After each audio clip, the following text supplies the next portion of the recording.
Sorry. Okay, Mr. Chen Xiaowen is a professor at the School of Art and Design, Alfred University, and honorary professor at School of Design, China Central Academy of Fine Arts. Professor Chen's art practice has been focused on painting, video installation art, interactive media art and technology. Professor Chen has exhibited in numerous solo and group shows in the United States and China, and has taught at the art and design institutions around the world. He worked with the HCI team at Cornell University on project information visualization for museum visitors' behavior from 2004 to 2008. He has been working on robotic art collaboration with Professor Xiaowen from Beijing Jiaotong University since 2016. Some of the exhibition Professor Chen has curated include Beijing Media Art Biennale 2016 and 2018, American Printmaking Now at China National Museum of Art in 2010, The Logic of Paper, American Works of Paper at Hexiangling Art Museum in 2010. Professor Chen also published the book Contemporary Digital Art as co-author with Professor Gao Minglu. So let's applause to welcome Professor Chen for giving us a talk. Thank you. No, thank you, everybody. It's really my honor to have this opportunity to share with everyone. Share with you some of my research or my interesting area I'm interested in the art and the technology. Let me start go straight to my presentation. Let me file share.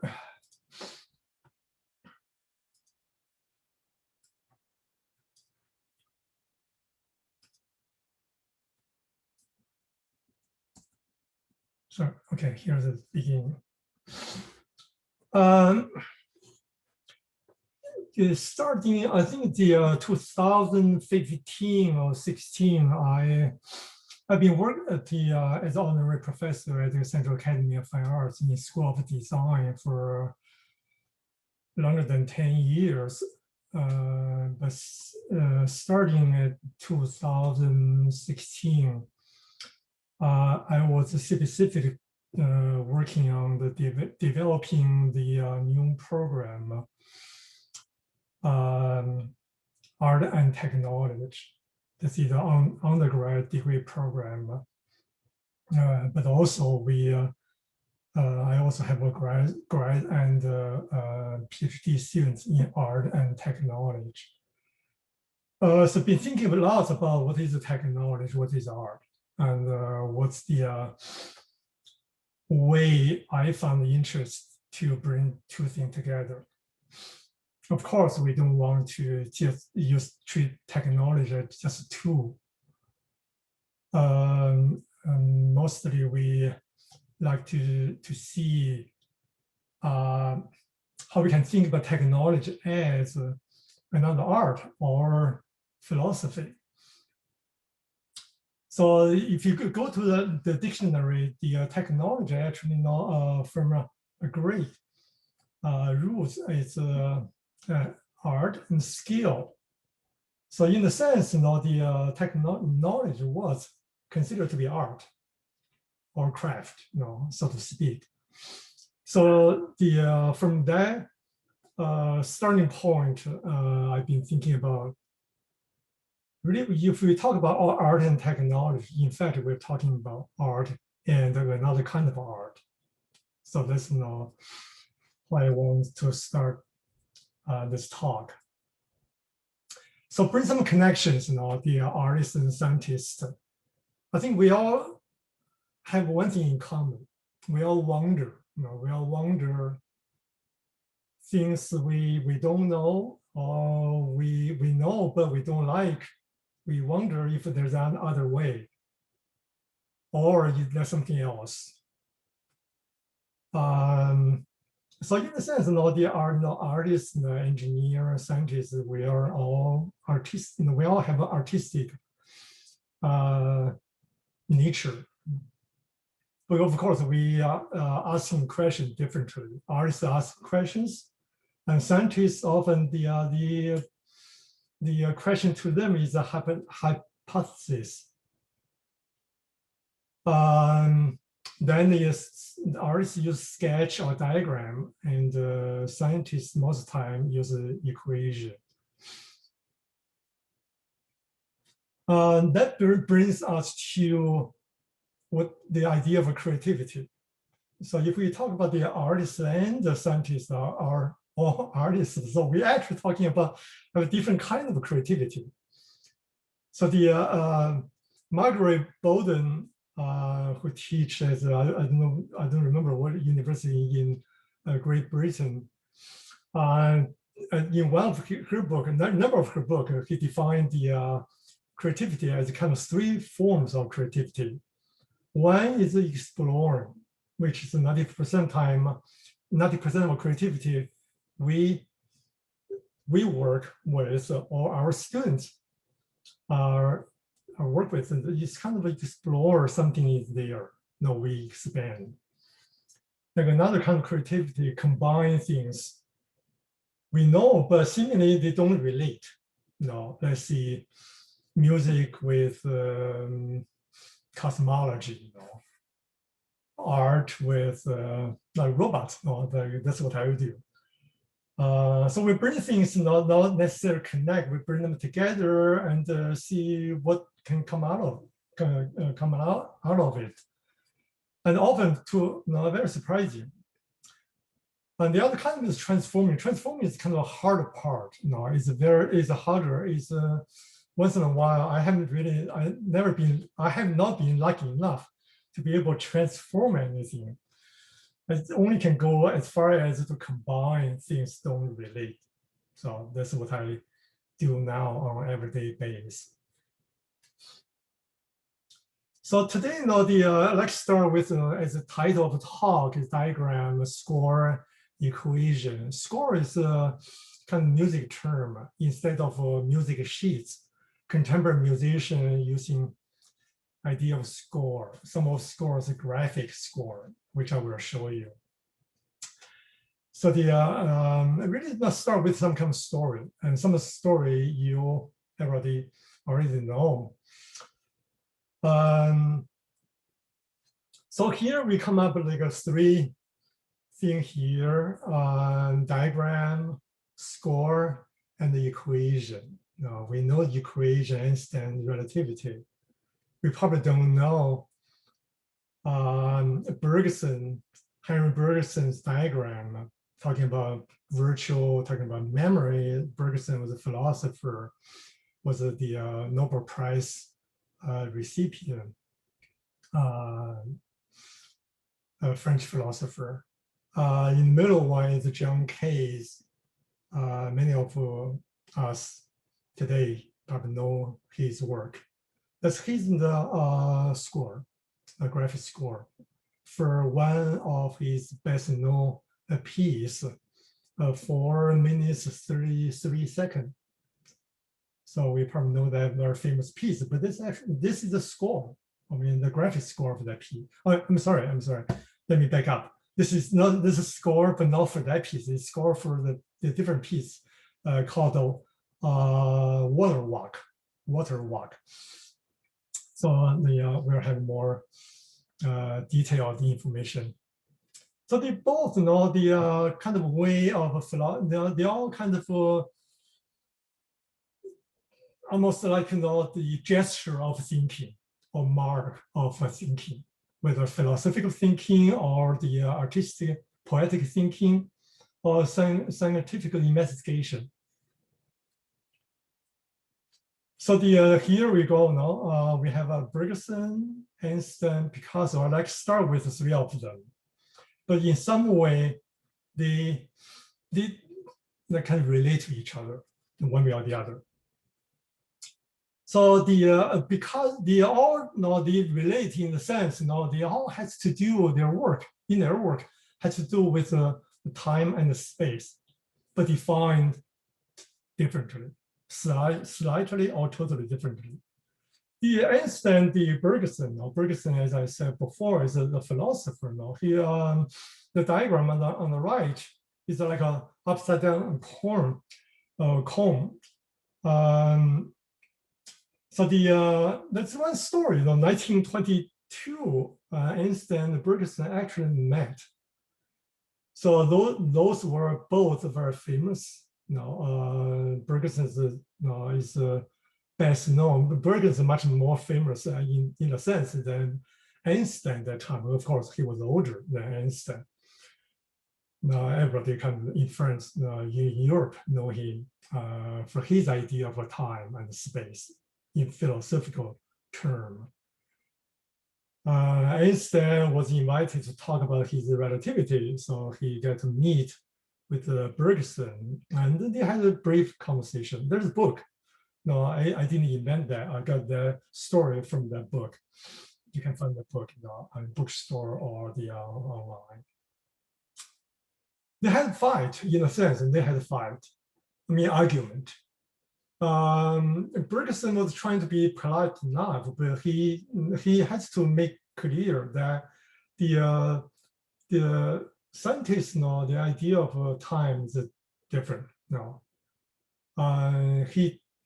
He believes the Bergson believes the difference between the mathematical physics data in a high order of interpretation, and it's different from the philosophy. Different from philosophy. In fact, in Bergson's philosophy, time was so central to human experience. I don't think Einstein really cares so much about human experience, how we experience time, how we feel time, how everybody have a different sense of time.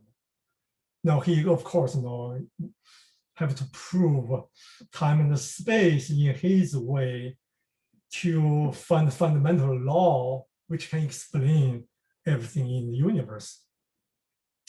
But Bergson, to Bergson, the human experience is the most important part of time and the space.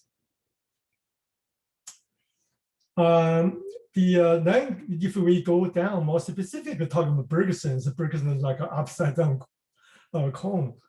And it's really about as is supposed to be the us individual.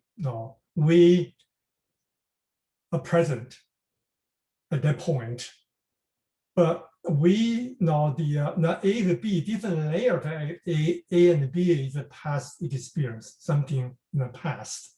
But anytime we are experiencing right now, just time we're giving a lecture, we're talking, discussion, but our experience in the past, whether relate or not relate to what we're talking, are still there, or back in our mind, in our body.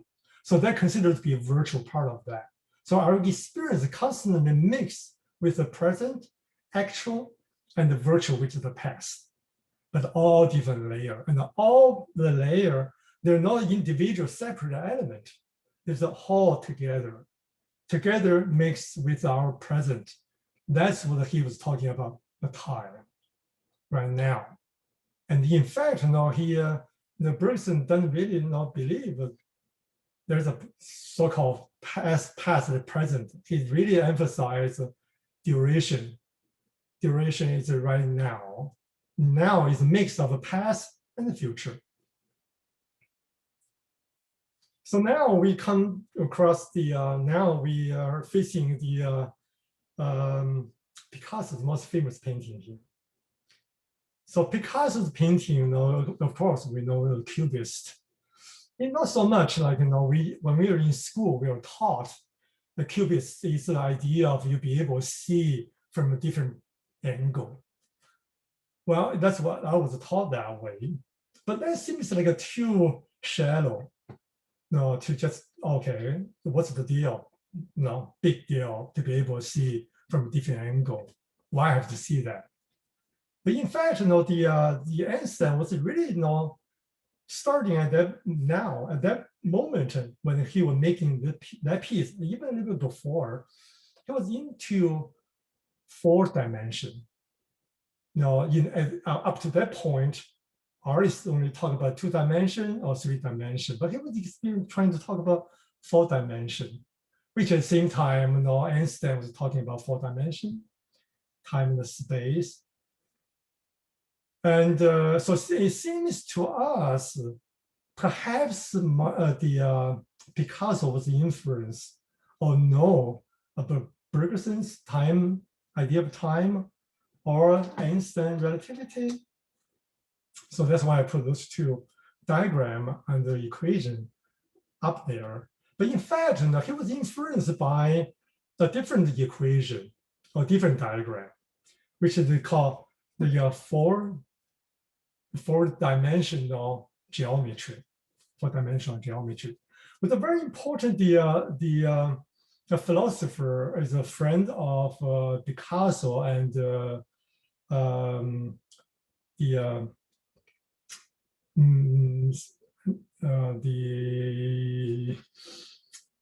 number of cubist artists, including I'm sorry, Duchamp. No, Duchamp is no cubist, but Duchamp at one point was also into time, and motion. But he was more into the movie. But they all can be influenced by this, the French, philosopher and the mathematician, Marie Princet. Marie Princet was a kind of art, very interesting kind of scientist and philosopher, but also kind of artist. He loved to hang around with the artists. So he actually brought the book. He actually gave the book to Picasso. The book was written by Asbury Jeffrey. It's within the book. There's a diagram to talk about Jeffrey's talk about the idea of 4-dimension geometry, which should be I thought should work there. Okay. So that's the simulation of how the 4-dimension geometry work in motion. But that seems to make sense. That seems to make sense. In fact, Picasso was looking at 4-dimension geometry. He didn't really know. I mean, there's not any his writing about his knowledge of relativity or even Bergson's idea of duration time. But it seems like at that time, philosophers, scientists, Einstein, and artists, they all kind of have a similar kind of a fascination or wonder. There's 2D, 3D just not enough. So they all want break, the old model that seems to be able to answer new questions. So of course, not only Picasso, but the Duchamp also made the piece at the same time, around the same time, made the piece named Descending Staircase. It's a repetition of the figure moving down. In fact, he was looking more at in the movie and the futuristic, Italian futuristic painting, not so much the 4-dimensional geometry. But he Duchamp also like the idea of 2-dimensional geometry. But this is kind of already, I'm starting to, with those stories, to really talk about the art and the science and the technology has always been kind of together. So that's why the abstract are trying to exaggerate a little bit. Artists not necessarily happy. I'm not that happy, but I like to make a point. In some way, art in the past 100 years, artists has really standing on the shoulder of scientists and the engineer. So both Picasso and Einstein at the time, from different point of view, trying to create, find a new model which can explain, answer new questions, whether use a diagram or the equation. So now we move a different set of people here. David Hockney and Ponty. Ponty is the philosopher. But David Hockney was really into some diagram to explain how time and space work and how, in fact, we experience time and space, not just like to write and talk about time and space. And Ponty is also, to Ponty, the philosopher, there's no sense of time space if we take a human body out of the equation. So the story goes, in 1982, the Alan Seeger, who was the curator of the photography at the Central Pompidou, he just by accident gave David Hockney a Polaroid camera and many packs of film. So the David Hockney just played with Polaroid film camera and start taking pictures in his house in Los Angeles. The one we see here is an image or photograph consists of a number of Polaroid picture. To him, each picture is one eye. The photography is eye, is one eye. So then real photography in time and space can represent so many points of view, as opposed to just one point of view.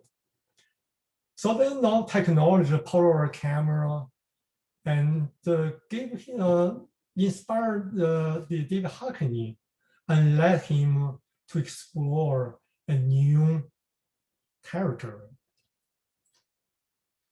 So we all know the Polaroid camera picture is kind of square. Okay, so multiple square make up one event. Around the same time, he was also into making pictures at that time, at one point, to be described as a cubist photograph. But in fact, I totally don't buy that. I don't believe he was making cubist. In fact, he had his interview, he talked about how he made one picture on the left. He was walking around in the space for a week, took 1,000s and thousands picture, then remake the picture of that landscape. So as we can tell, on the even just blue sky on the top consists almost like roughly close to 100 individual picture of sky. Then every places have individual picture of sign, trees, and land. So then he was trying to use his work to talk about the experience, but because when your body within the space walking into the landscape, every time you move, your perspective change. So in a sense, the best way to represent your experience in the space is multiple point of view, multiple pictures. Let's go. I've been spending time in the wilds of East Yorkshire with our greatest living artist, David Hockney. He spent the last few years painting the countryside. Now that you've seen the pictures, we did on Waldgate. Here's the spring. It's slowly changing into the summer. And there's 3 months between each one, of course. We made this for the TV screen itself. We edited these for this program for you to see it.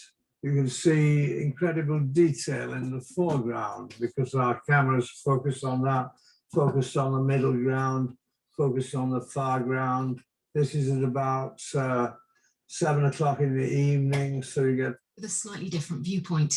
The cameras were attached to a rig on top of a 4x4. The team filmed the same roads many, many times. The result is a mesmerizing journey through the seasons. Here we're coming up Walgate again, beginning in the spring, which will change through 2 years, it's change into the summer. Summer is the darkest in a way around here, simply because it's blocking out most light.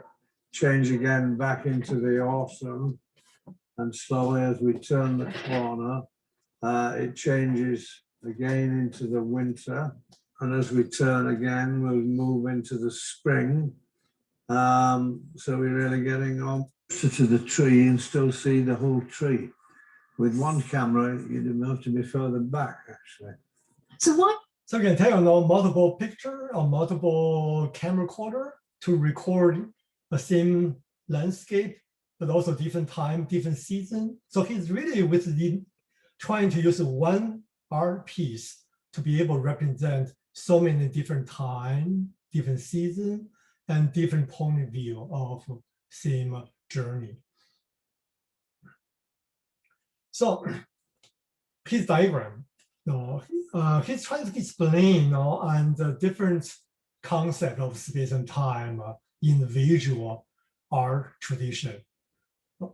One on the left, we can pretty much can tell that was the one-point perspective, which developed in the or invented in the Renaissance, and so Western painting has been following that kind of understanding of space and time, one-point perspective. But on the central one, the middle one, is going the other way. It's I suppose instead of going forward, when you come this way toward the viewer. So so that he was talking about the Chinese painting, scroll painting, whether he actually was using the 清明上河图, trying to explain how Chinese artists deal with space or perspectives. But he's, that he come to the conclusion, Western kind of one-point perspective suggests the concept of the God or religion. So you can see, looking at or search for true or search for God or infinity, which is represented here in the infinity. But when you move forward, the God go backward. But in Chinese painting, and your viewer, individual viewer is the center. So everything else surrounds you. So you're surrounded by a God, as supposed to be, you'll never be able to reach God. So I found it whether true or not, and I don't think necessarily, it's we all agree with that. He's a kind of understanding by compare those two different traditions. There's no way we can find out our ancestor was really thinking about the way he was talking about, but it seems like there's certain kind of merit. Of course, when we do look at the Chinese painting, I found out one was in art school many years ago. I was wondering why their table always, the other side of the table is longer than the front side. Always, 90% of the time. If you ever be able to find the table or the architectural house or temple chairs in Chinese traditional scroll painting, it's always the case. But at that time, we blame our ancestors. They don't have a sense of a science. No, they don't have a concept of perspectives. In a sense, we kind of criticize, we kind of embarrass. But now the after David Hawkins' explanation, let's just open up a totally different way to understand the work made by our ancestor, our smart genius ancestor. Now, when you look at the painting here too, you look at the square here, the courtyard, the other side is longer than the front, right? They all kind of going that way. As supposed to be going, the 1 point. So he made a chair also with photograph, which is the other side is bigger than the front, and also table on the right. So this also David Hawkins' photography or photographs. That go along with Pondy's the idea, the philosopher, the Pondy totally believe when we are, he actually talk about the difference between landscape and typography. Typography is kind of like a map, but landscape is a landscape where in the space. So when we move, the point of view is shifting constantly.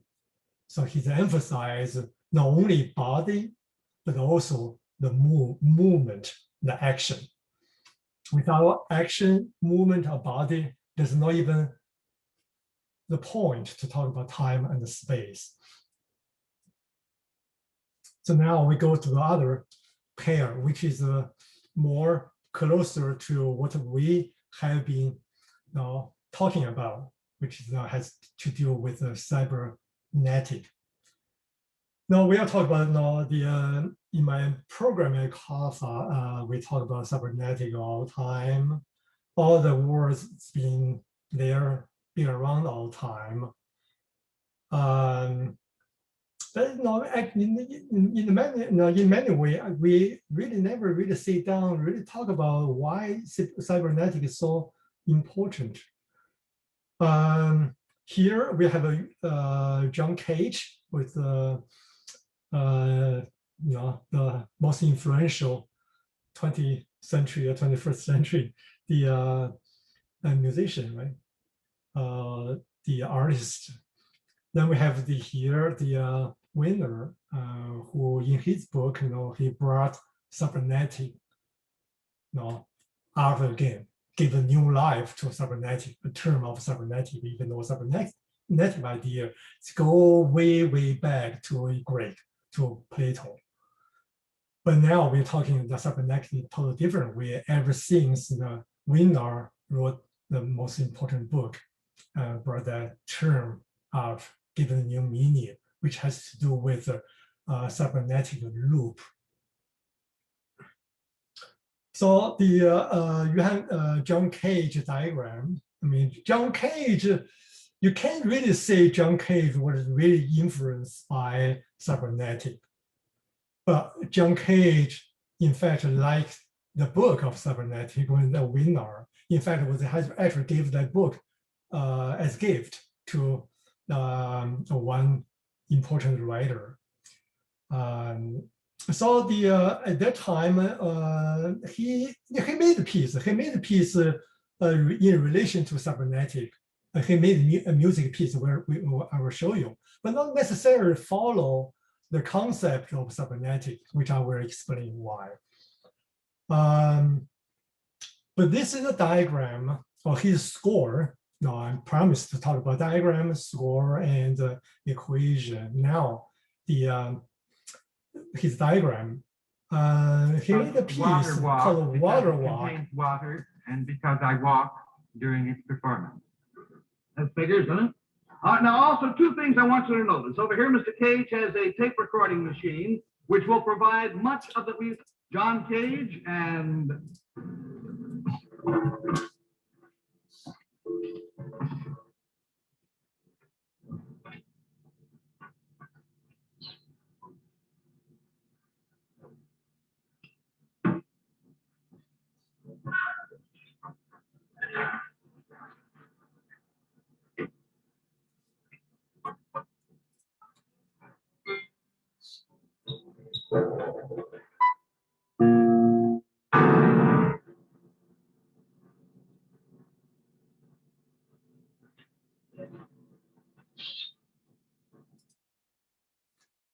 His next piece, the 4 minutes 33 seconds, means probably one the best known piece.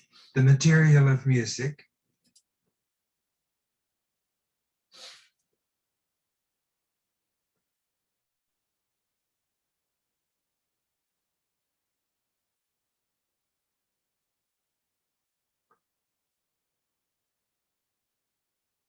As we all know, the story didn't really play anything.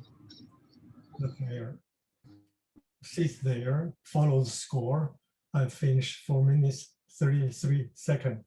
I think everybody can know the story. I don't have to spend more time on that. But I just want to bring your attention to the score he made for that piece. That's a score. And this you can buy printed version, or we can call music sheets. But why we talk about him? He's the one. His main idea is trying to get out of control, artist's control over the making of the piece.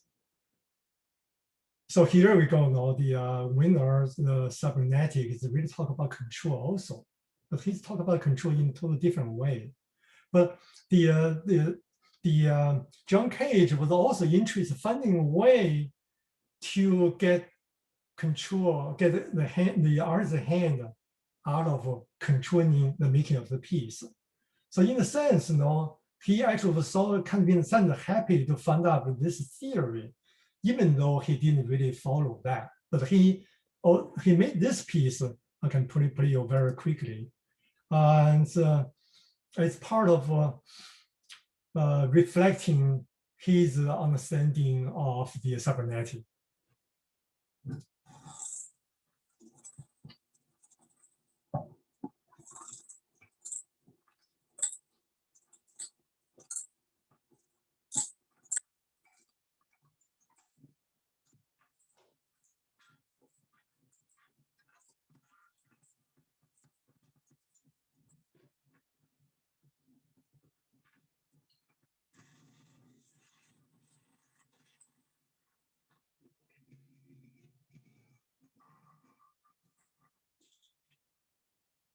Then moving more quickly, we don't have much of time. Give me some kind of ideas. Yeah, probably okay. We don't have time to go to detail of cybernetic, but the one thing I really want to bring your attention to the idea of loop or feedback. That's a central idea of Wiener's the cybernetic. So the thing is like in terms of communication, and you have to repeat loop, but also responding to any given, something happen in any given moment as kind of a feedback. So you're responding to feedback. So not so much like it's control, but not so much like a control from up and down, but really from bottom up. So anything around, like now we talk about that all the time. Now we talk about ecology, we talk about biology, we talk about the human in relation to nature or to non-living being or animal. In a sense, we're talking about how that all those things as feedback information come into the piece or the control system. So the very simple, the diagram is from a website, from the Baidu or the some other website. You can download the diagram. It talk about the cybernetic loop, how that visualize to explain what is the feedback, how feedback work. But that's not like to explain the concept. But in real life, what the artists found was interesting is how we create a situation, let the information condition to make work, not really work, not necessarily made or controlled by artists at all time from beginning to the end. So now when we talk about interactivity, we talk about participatory culture, we talk about the visitor, the finished work with the artist. But in fact, we're talking about something fundamentally philosophical, very important idea of feedback and or the feedback loop. So here we have the Nanzhong Pai. Nanzhong Pai, everybody know his name. No, Nanzhong Pai. Nanzhong Pai is a big into the cybernetic. Let's see his work. His very famous work, important, most popular, well-known work is this one. The Buddhist looking at himself within on the screen.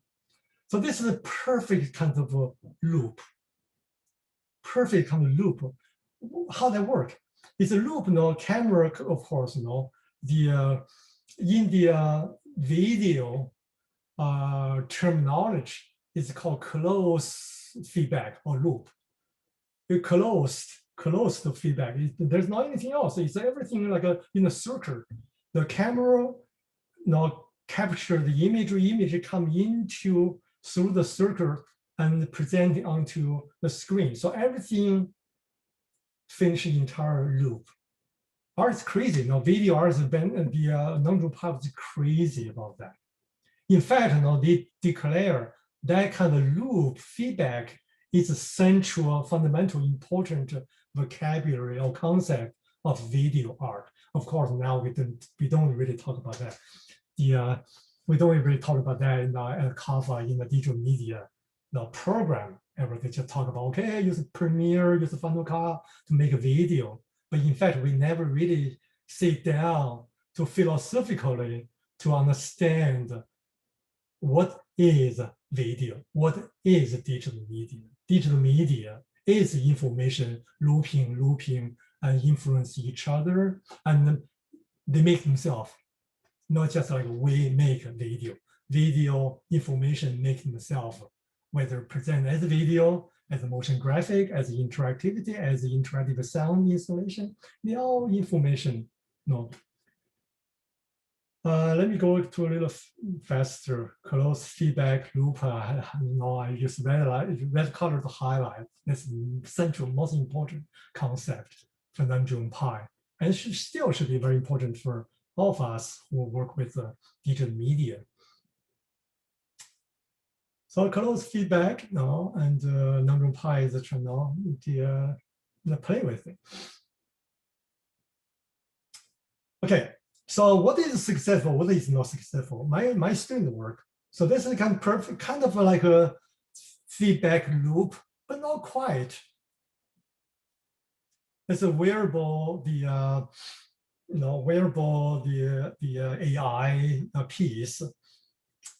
So when going up there, when her thesis piece, I was on one of his co-chair, committee chair. So the body, the woman who wear the dress, the body gesture would trigger the other printer to print out the poetry in real time. But so we had a conversation. I encourage her, take that poetry apart, make them into pieces like just words. But to be able to come back to simulate the 唐诗宋词, you have to get all the 唐诗宋词 together and take them apart. And so make them turn them to become some kind of information. Then rewrite. When body move, then you write the program to be able to reconstruct sentence, remake poetry based on all the little pieces from 唐诗宋词. So it's kind of feedback, the movement trigger the writing of poetry. This is the video. Let me go.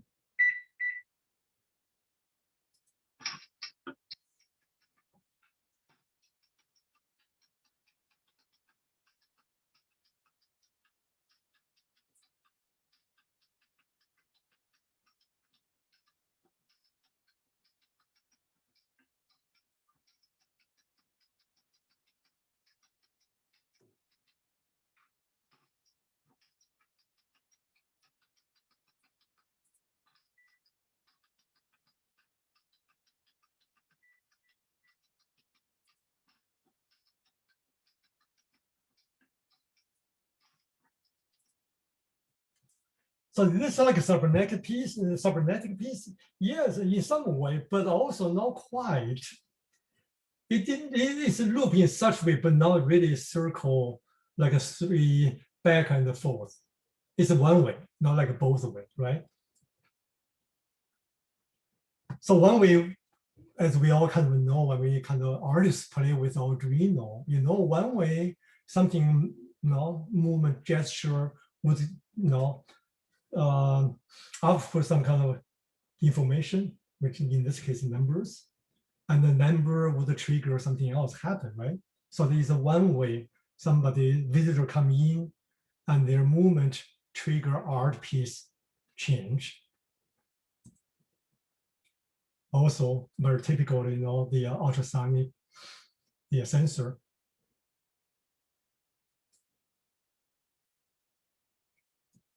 But why is not the necessary cybernetic feedback? Because it's one way, it didn't go the other way.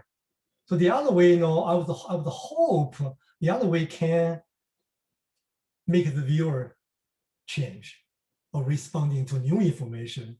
The viewer will have different kind of action, responding, generating information, then constantly have a loop back.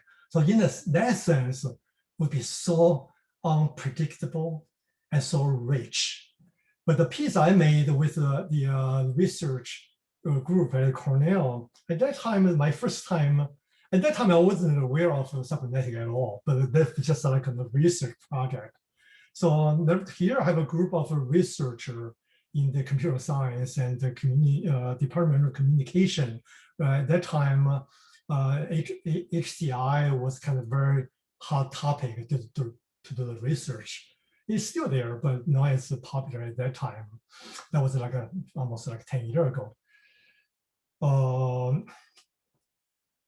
Yeah, longer than 10 years ago. But so they now come at me. I was teaching art in art department. They want to make collaboration with artists. So I come to visit them. That's at that time I was doing interactive installation. I thought I see the connection between or similarity between what I do and what they do. So I said, yeah, let's do some research. And they told me they're working on like a museum. So idea was one way.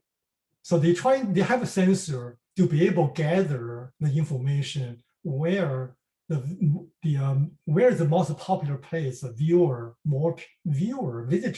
like to be there, like what art they like to see, more people like to see. So they want to gather the data, but that's one way. But now then they don't know what else can come out of that data, how many people and where, and what painting, most popular painting. So I went there, the space, of course, you see the Johnson Museum was a very beautiful designed by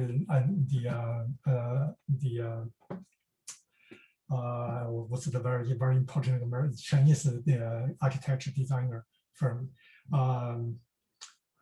They call it Pan. You see the panorama view of landscape. So I come up with an idea, okay, instead of just gather where most people like to go, let's have a bird sound in there.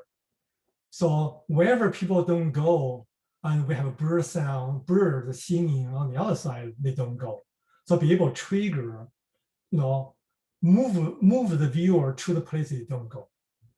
So in a sense, viewer come in and they always hear a bird as other place, sound there are other place in a small corner. So they will go to look for bird sound as opposed to sitting in. By doing so, you can re-trafficking the tourist or visitor. So that's what I call kind of a feedback, because what you make there, output information can regenerate, make the viewer, visitor to change their behavior. That constantly looping, both ways. So that's like a map, and the description of where, different age, different kind of gender visitors, where they go. And another piece I'm working on now with another artist in Ohio State. we're working on the piece. This already made. No, he made this one actually. No, already made. So we are working on the second, the version of that. It's kind of trying to create a loop, a functional and useful. It's a fish tank, and with the plant, no, and we plant vegetable. So then the kind of looping the vegetable and using the water, they kind of create food for each other. It's kind of a fun piece. We hope be able to be in the market. I don't terribly think that's kind of new great idea, but enjoy the piece for that. It does create a loop, so they constantly influence each other as opposed to be just one way.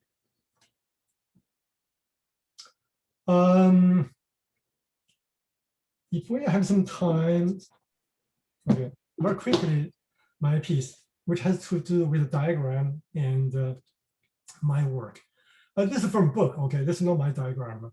So this diagram explains how we understand the universe all the way till now. We used to think of a sky and the earth separate.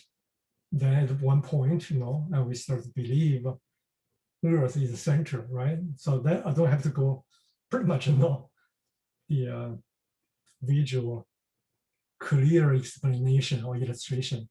And then of course we get to a point we know where our globe is circle around orbit around the sun. Then we know, and the galaxy, it's a tiny part of that, the universe. There's so many galaxies, and we all know that. But what really inspired me is this diagram, or this picture diagram. It suggests the space is a curve like a wave. Space curve like wave, and time also. This time's wave, curve, not just like everywhere the time the same. And but the idea is the time move slower when they get closer to the globe or Earth, and then move faster when they get far away. So in a sense, if you have twins and you see your brother or the twins brother living in a high mountain, many years when meet together, and your brother is slightly older. And I really like the idea, so I made this piece. I've been making many pieces related to speed, time, slow or fast. So I use the term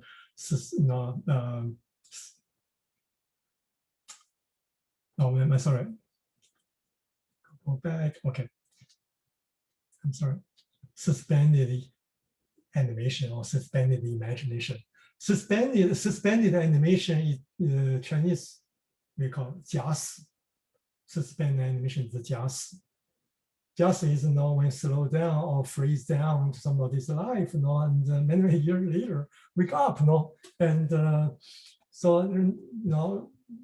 it's the idea of you can live forever.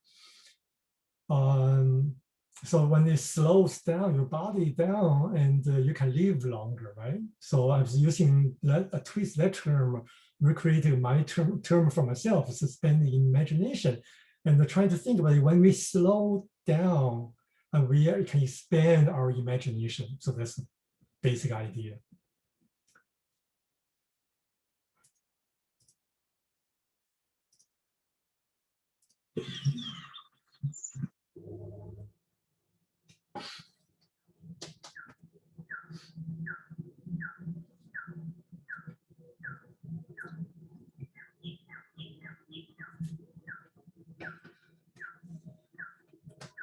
Video was shot with a very high speed camera. I played real speed. No, I didn't slow down the after effect. It's the real speed but recorded with a high speed per carol.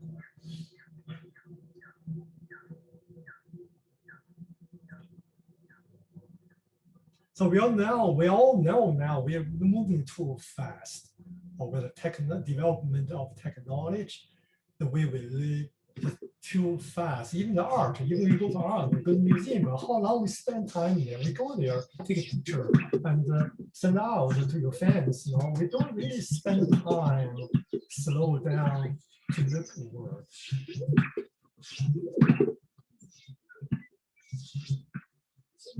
So I totally believe our imagination gets all messed up because it's moving so fast.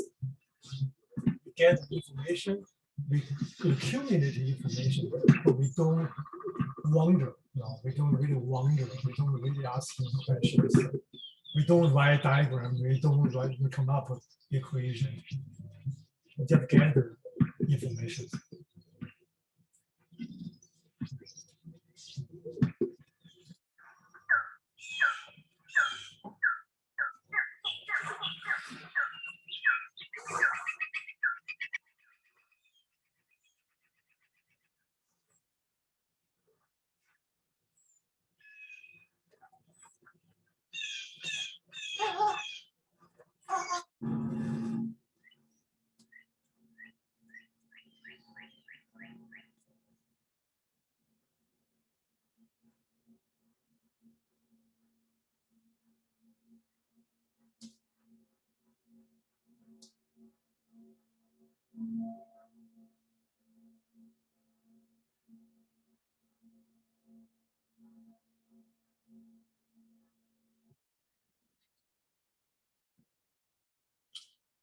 How's the time? Do we have time to? I think it's okay if you can finish maybe in around. Yeah. All right, maybe I'll try and use another 5 minutes to quickly explain my other interests. For a long time, many years ago, I went, when I was a very young boy, I watched come across a Peter Greenaway's movie, The Cook, Thief, His Wife, Her Lover. It's just a fabulous movie, in theater. But then later on, I found some of his early experimental film. Then I also read a writing by Manovich, right? I think you invite him to give a lecture or talk next week, right? Or already happened. For the series, yeah. The theorist. He has a little piece wrote about Peter Greenaway and trying to define his work as kind of data-based film or data-based the artwork film. So I've been kind of paying attention. Not only I like his work, but also start gather other artists' work and trying to think about how data now. So of course we all know big data, but long before that, we have information or theory, data theory, or data science now. But for a long time, I was interested in the information, how information can be readable in the visual sense. So Peter Greenaway have this movie called Drawing by Number. Okay, here we come to number. He didn't really talk too much about the implication of the number, but he used the number as a kind of device, compositional device or narrative device to bring the story together. So here's a very quick.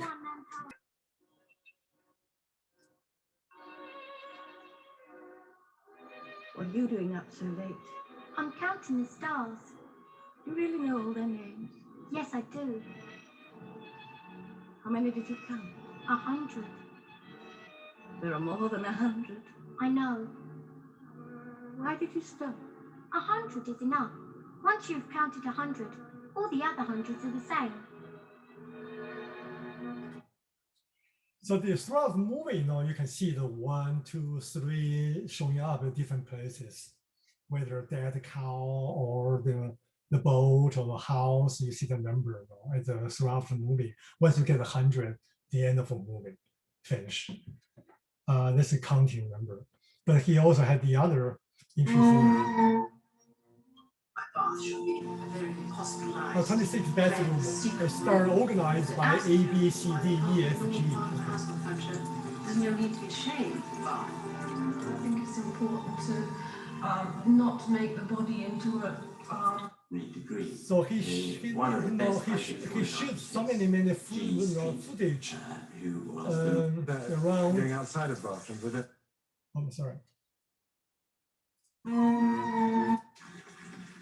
They all has to do with the bathroom. And then he organized all the footage together by A, B, C, D, E, F, G. But I prefer to wash or shower. That's a history very easy to explain. So there's no story here. They're all fragmentation, all kind of information, but visual data or video data. I always call it video data, and often ask my students just create data bank of your video. Then we remix them, whether find your own grammar or strategy, of storytelling, or you can create in the interactive kind of situation, have a condition outside of the film come influence the play of the film. So that's the kind of data, video data film I kind of teach my students to make. The other kind of data, but that has not so much to do with structure, but it's really not using data to use data to create a movie or image. Not use data to control play of the image, but use data to create image. I met this artist a long time ago. He had a show in the Urans in Beijing, and so we were talking about collaboration and teaching. Invite him to be a visiting professor at CAFA. So all 3 rendering. Of course, no video shot, but there's something more than that. It's real time. It's real time. It's not like a 3D rendering of animation. It's a real time. Real time 生成 the generate and change. According to our real time, the piece called Oil Stick. I believe the piece will be finished till 2036. We still have 16 years ago or 15 years ago, when the entire house would be painted black.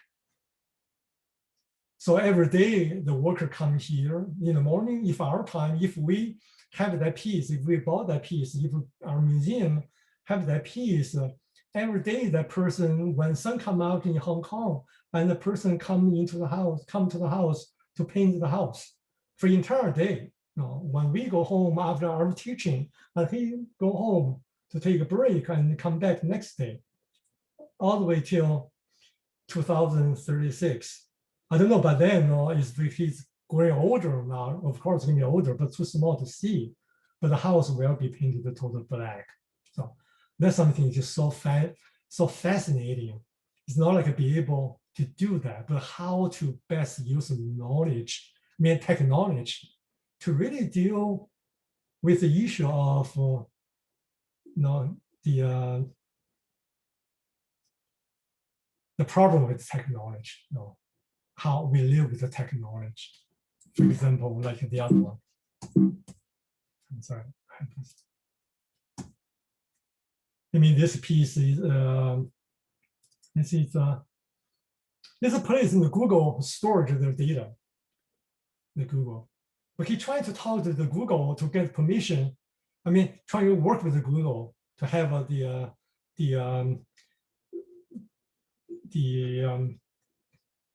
the airplane will try to flow, to fly around, take pictures, and then come back to do the 3D animation. But eventually, Google didn't didn't like the idea. But no, totally against, of course, But then he found out in local law, as long as you're not on ground, not only on ground, on the sky is fine. It's not you're not trespassing when you're on the sky. So he rent his own helicopter and fly around, take pictures, come back with his engineer and technician to make the 3D animation of the entire, moving around entire property.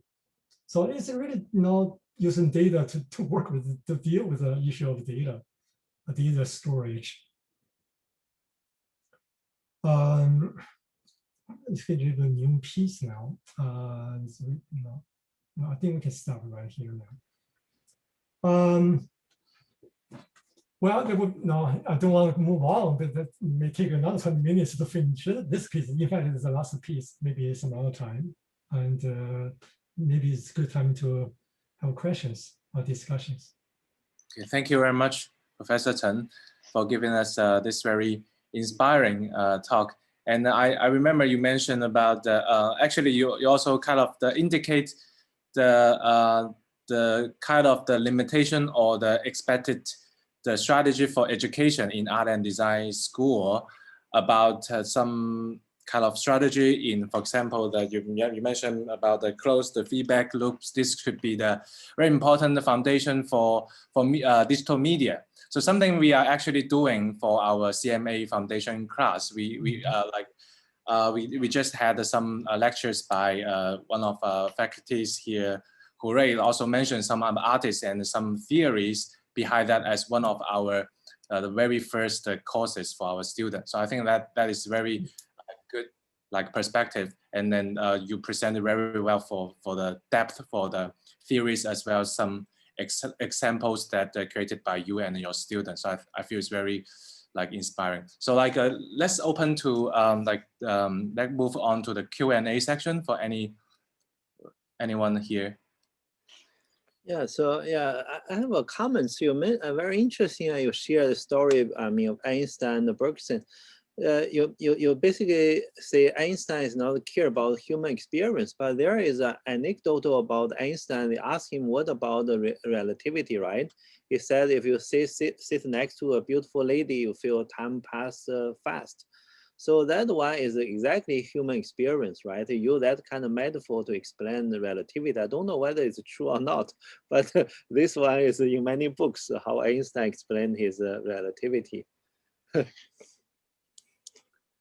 Yeah, so another comment is, I think is, you see, for this artificial intelligence, actually I'm in this China's first, it's called the National Key Project on Artificial Intelligence. Artificial intelligence, they want to find some kind of way, universal way to represent knowledge. And then they already go to multiple rounds of the iterations. And finally said, okay, just like Einstein tried to find a unified theory, and finally failed. Then okay, for the artificial intelligence, they said that maybe okay, that the representation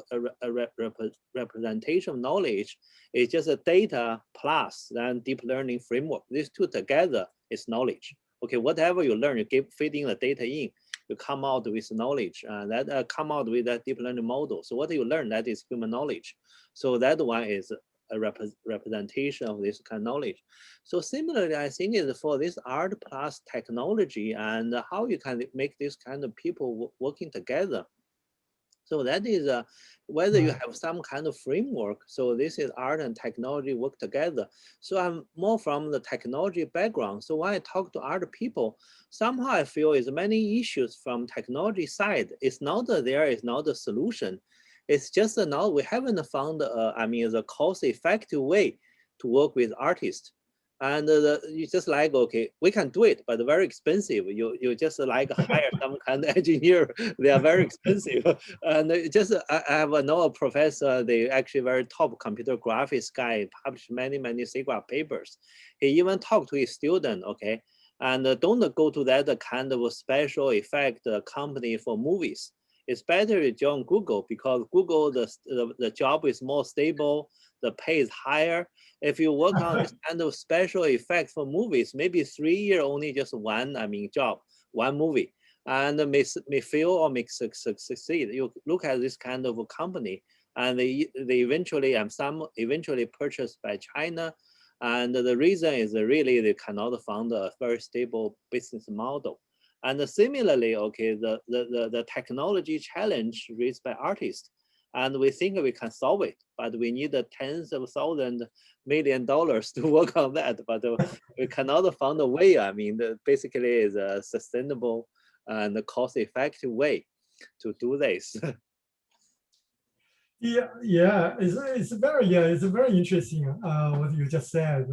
Both ways you went by Einstein. The other talk about the how artists and the scientists or engineer work together. It's a I find it very hard too. It's a it's a okay. Let's do it this way.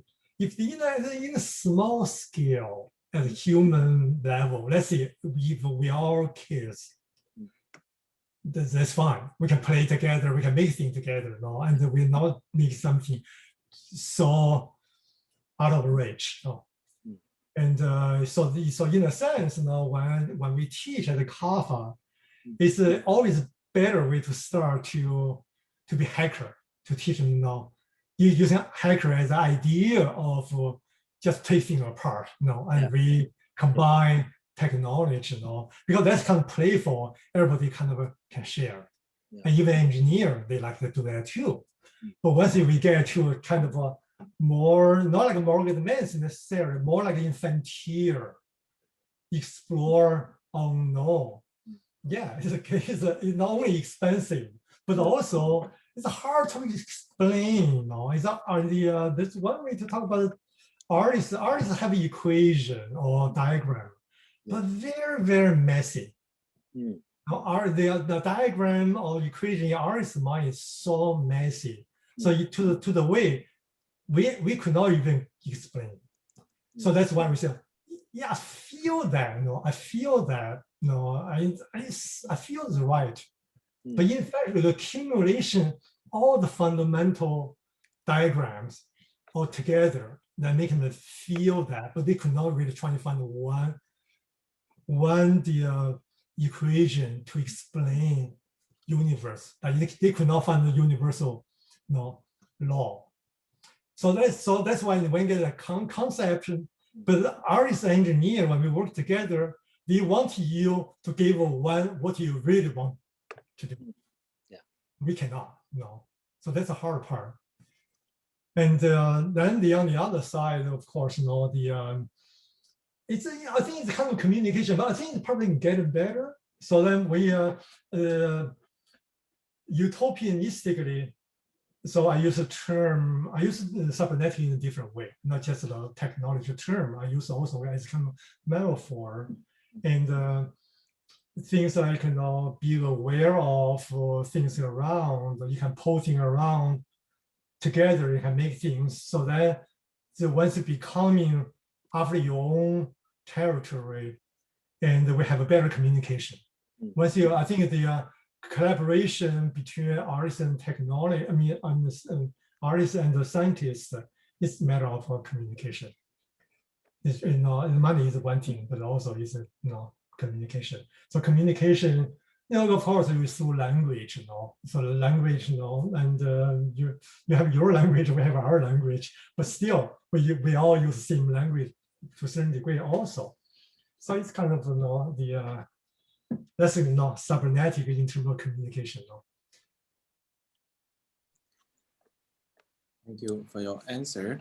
I think that the answer or the solution is one of our goal for training students in our foundation class as well, like how to have a more kind of system for, in my opinion. So I start with a kind of artist like solving the problem, and they have some problem like working with like people from the more tech side. But to me, like after working, and then I feel like the more scientific methodology sometimes actually making my work more efficient. So I kind of need to kind of catch up after. So I think like something for foundation is like we provide some possibility and try to stick with that. But we are not requiring like all the artists to follow this. But at least you get to that kind of the knowledge, so that it's easier for the future communication and the possible collaboration. So that's just my my thought about that. Okay. Any other questions?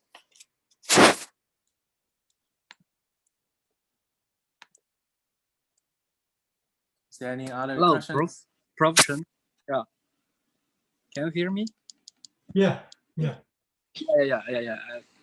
Many thanks towards your very decent talk about the consortium between the science. Actually, it's the science with art, right? I'm just wondering, because I'm learning physics. You talk about the Einstein's equations. So Einstein, his support the world is deterministic. Everything is certain. But actually, I think in art, there's a lot of uncertainty in the art expression, or when we create something artistic. So what is your thought about the certainty and the uncertainty when we creating the arts or do something, as aesthetically, or just want this question. My shorter question is the overall in general, artists want uncertainty. The artists want uncertainty up to the point when they feel they have to make money, then they want certainty. Then they make sure their thing will be sold, and then they don't change, right? So that's the kind of certainty once they get to that point. But in general speaking, artists want have uncertainty, so much so that when the like John Cage and the David Hockney, or especially the Namjoon Pai, they want uncertainty so much, they constantly inventing way to be able to have an accident, to be able to have something just happen without out of control. So that's my short answer. This is my short answer. Thank you. But my longer answer would be if we pull out have a historical view, and there's a kind of thread. There's a kind of thread hold all the artists from different periods all together. In a sense, we often see kind of cliche. We saw the Sun Wukong, right? Sun Wukong, and can be out of 如来佛是手心，是吧? Yeah, you can jump around, right? You can do crazy things. But you always, you can never be out of 如来佛是手心. So in a sense, you can never be. You're still in the certainty, but you really want to be uncertain. Yes. Thank you. Thank you. Okay. Just wondering, we can do one more question is there any other questions from audience? Okay, if not, then we thank you very much, Professor Chen, for giving a talk today. Thank you, and good night there. Happy Chinese New Year, everyone. Thank you. Thank you very much.